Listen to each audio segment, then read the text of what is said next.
Hello, Celtic supporters. Today, we're diving deep into the latest happenings at Celtic Park, and there's plenty to talk about after a rather intense match. First off, it's impossible to ignore the shadow cast by the legendary Martin O'Neill.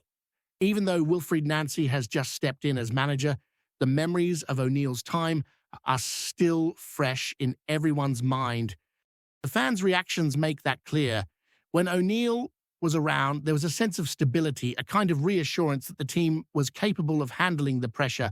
People felt confident seeing the team move under his guidance, and the trust has taken some time to rebuild under Nancy. You can't simply step into the shoes of a club legend overnight. Even 30 minutes into the recent game, with the score still at 0-0, there were murmurs around the stands questioning why O'Neill had left and why certain decisions were being made. That sentiment doesn't fade quickly, and it certainly influences the atmosphere around the squad. The early energy in the stadium was a mix of hope and skepticism, and that tension was palpable throughout the first half. Looking at the game itself, Celtic started fairly well, pressing Hearts and winning back possession effectively.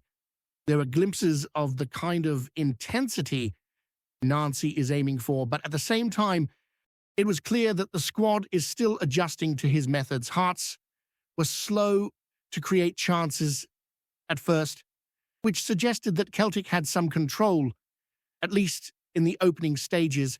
The formation Nancy opted for was an interesting variation, a kind of 3-4-2-1 setup. Trusty Scales and Tierney formed the back three, providing a strong defensive base, while Tenki and Yang were deployed as wingbacks. McGregor and Engels sat deeper in midfield, with Hitati and Negron slightly ahead, and Dyson led the line. On paper, it seemed balanced, but execution proved challenging. Some of the players who had been reliable recently, like Hitati and Engels, struggled to perform at their best. There were too many misplaced passes, and that lack of precision underlined the difficulties Nancy faces in getting his ideas across. It's frustrating when talented players don't deliver as expected, but it also shows that even minor errors can disrupt the flow of the game at this level. From the first whistle, it was obvious that chemistry on the pitch was uneven. Yang, for example, had been impressive on the left in recent matches, but playing him on the right left gaps that disrupted the natural flow of the team. Some players, like McGregor, managed to shine at times, executing clever diagonals and creating potential chances, but the final touches often fell short. The interplay between midfield and attack was inconsistent, with passes breaking down too frequently, especially when under pressure from Hearts' disciplined structure. It's one thing to plan an attacking formation, another to see it work seamlessly on the pitch, and Nancy's challenge is to mold the squad quickly enough to show that his vision is viable, particularly with crucial fixtures looming. The defensive side of the game was also telling. Hearts eventually found their rhythm, closing down the wings and dominating possession through the middle. Tammy Devlin orchestrated the central play for Hearts, controlling the tempo and exposing Celtic's struggles to retain and circulate the ball. When that happened, the flaws in Celtic's setup became more apparent. Without quick, skillful, and creative options on the wings, the team struggled to maintain momentum. Tenki often reached the byline, only to deliver balls that went straight to Hearts players, undermining potential attacks. It's moments like these that demonstrate the fine margins at this level. One misplaced cross, one weak pass, and the opposition gains control. The fans noticed every misstep, every interruption in rhythm, and that created a tangible tension in the stadium. In addition to the tactical challenges, there's the psychological aspect of transitioning to a new manager. Nancy is competent and clearly brings knowledge and ideas, but stepping into a club after O'Neill's achievements is never easy. O'Neill had steadied the squad, boosted confidence, and delivered consistent results despite injuries and squad limitations. Nancy's task is compounded because he hasn't had a proper preseason to integrate his methods, and the team is still reacting to his adjustments. In moments when the pressure builds, the players' hesitation or lack of execution can be glaring.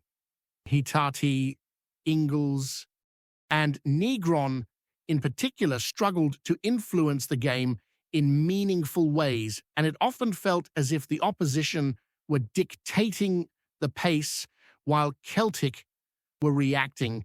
The team's balance, their movement off the ball, and their attacking cohesion all require more time to develop, but every match counts and the scrutiny from fans is relentless. Another area that caused concern was the lack of a plan B.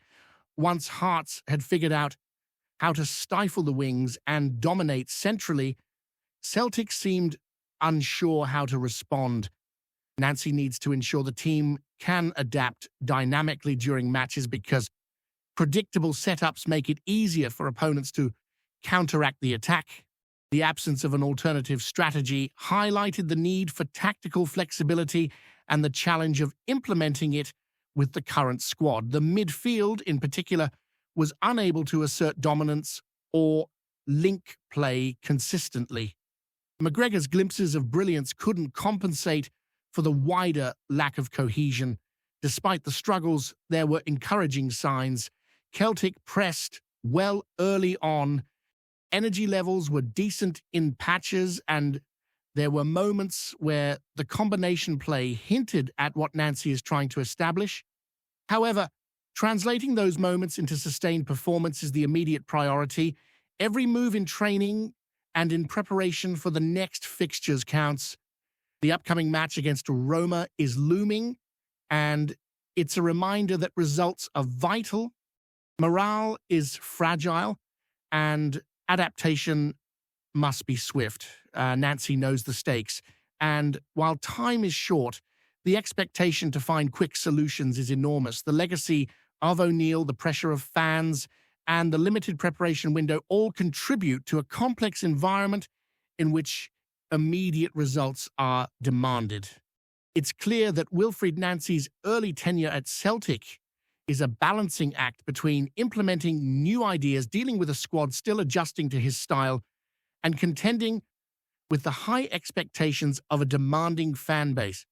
Every tactical choice, positional tweak, and/or substitution is scrutinized, and the margin for error is small. Players like Yang, Tenki, and Dyson need to deliver consistently to turn potential into results, while Nancy must rapidly instill clarity and confidence in a squad still finding its rhythm. The team's energy, pressing, and moments of fluidity show promise, but the reality is that consistency and sharper execution are needed immediately. Each match is not just a test of tactics, but a test of resilience and adaptability in a highly charged environment. As we look ahead, the pressure on Wilfried Nancy intensifies. The Roma game on Thursday is looming like a giant shadow over Celtic Park, and it's impossible to ignore the reality of the situation. The team's performance against Hearts exposed vulnerabilities in both structure and mentality. The lack of fluidity in the midfield, the misfiring of key players, and the struggles on the wings all highlighted how far the squad still has to come under Nancy's management. There's potential in the team, glimpses of the attacking rhythm that Nancy wants to see, but potential only matters if it can be translated into consistent performance on the pitch. Against Roma, Celtic won't have the luxury of slow starts or half-hearted pressing. Every moment will count, every mistake will be magnified, and every piece of miscommunication will be ruthlessly exploited.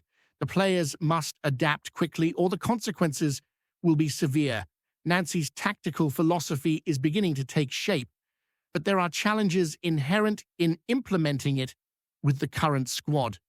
The 3-4-2-1 formation offers defensive solidity and potential for wing play, but it demands high levels of concentration, sharpness in passing, and intelligence in movement. The problem is that some of the players are still finding their feet. Hitati, Engels, and Negron, who on paper should be capable of dominating the middle, struggled to assert themselves against Hearts. The issue isn't simply technical, it's also about decision-making and timing. In high-stakes games, hesitation or a slight misjudgment can be costly. Nancy's task is to ensure that each player understands not just their role in isolation, but how their movements interlink with the wider team structure. That's a huge challenge, especially when training time has been minimal and the window to integrate ideas has been so short. The defensive shape, while reasonably solid at times, is also a concern. Trusty, Scales, and Tierney form a reliable back three, but they can only do so much if the midfield fails to shield effectively. In the Hearts game, the wing-backs were often isolated, forced to defend and attack simultaneously, which exposed gaps that experienced opponents can exploit. Yang and Tenki had moments of brilliance but lacked consistent support. When the wings are closed down, the team relies on the central midfield to create opportunities, and this is where the lack of quality and cohesion becomes glaring. Against Roma, who are technically sharp and tactically disciplined, these weaknesses could prove costly. Nancy needs to find ways to provide his wing-backs with better options, whether through diagonal runs, clever positioning, or rapid ball circulation. Without that, Celtic will struggle to break down compact, defensive teams. The psychological aspect cannot be understated. The shadow of Martin O'Neill's legacy still hangs heavily over the squad. Players and fans alike compare every decision, every touch, and every tactical tweak to the standard set during O'Neill's tenure. That creates a heightened scrutiny for Nancy, who is essentially navigating a minefield of expectations while trying to stamp his authority on the team, as some supporters have already voiced frustration, questioning departures, substitutions, and team balance. That pressure filters through to the players, particularly when results are not immediate. The first half against Hearts showed flashes of energy and pressing, but when attacks broke down, there was a sense of disorganization. Confidence dips quickly in such situations, and the mental resilience of the squad will be as crucial as their physical performance in the coming weeks. Celtic's attacking play is another area of concern. There are moments when the team looks capable, when McGregor threads a clever pass, when Dyson moves intelligently to create space, or when a wing-back reaches the byline with pace. But these moments are often isolated. The final ball, the decision to shoot, the timing of the cross, all these aspects have been inconsistent. Players like Johnny Kenny offer instinctive finishing and a natural presence in the box, yet the service he receives is sometimes inadequate. For Nancy, the challenge is to ensure that the attacking sequences are coherent and effective, that the final third is treated with creativity and precision, and that every player understands how to support and complement each other. Against Roma, mistakes in this area could be punished heavily. Midfield control will be critical. In the Hearts game, the trio of Hitati, Engels, and Negron struggled to impose themselves. They were slow to circulate the ball, often giving it away under pressure, and lacked the decisiveness needed to unlock tight defenses.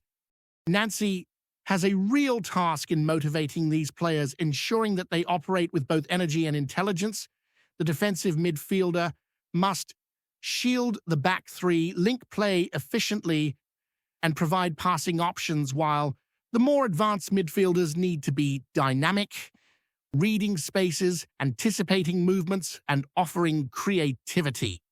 It's not just about individual talent, it's about understanding the team's collective rhythm.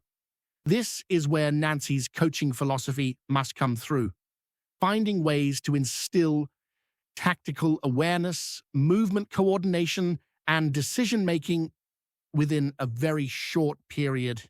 The pressure on Nancy will not ease. The Roma match is a stern test, a high-profile encounter that could define the early perception of his tenure. Fans are hungry for results and the scrutiny is intense. He must balance implementing his tactical identity with reacting pragmatically to the squad's current limitations, injuries, limited preparation time, and inconsistency in key players all create additional layers of challenge. Every choice, from formation tweaks to player selection to in-game adjustments, carries weight. Nancy must find a way to galvanize the team, inspire confidence, and extract performances that reflect both individual quality and collective cohesion. The stakes could not be higher, and the margin for error is virtually non-existent. Before we proceed, subscribe to our channel and enable notifications to receive all exclusive news about Celtic FC. Don't miss any details about your favorite team. It's extremely important for Celtic FC fans.